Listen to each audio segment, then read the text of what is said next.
بسم اللہ الرحمن الرحیم۔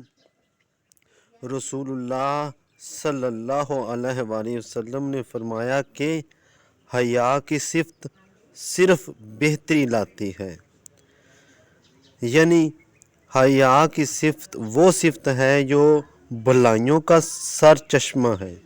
یہ صفت جس شخص کے اندر ہوگی وہ برائی کے پاس نہیں بھٹکے گا اور بھلائی کی طرف مائل ہوگا۔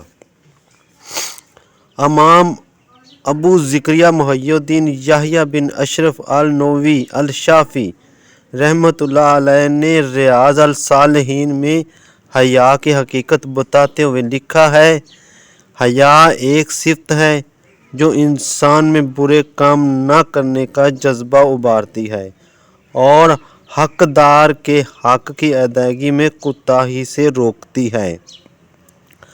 حضرت جنید بغدادی نے فرمایا کہ حیا کی حقیقت یہ ہے کہ آدمی اللہ رب العزت کی نعمتوں کا مشاہدہ کرتا ہے اور پھر سوچتا ہے کہ اس منعم کا شکر ادا کرنے میں مجھ سے کتنی کوتاہی ہوتی ہے، تو اس سے آدمی کے دل میں ایک کیفیت پیدا ہوتی ہے، اسی کا نام حیا ہے۔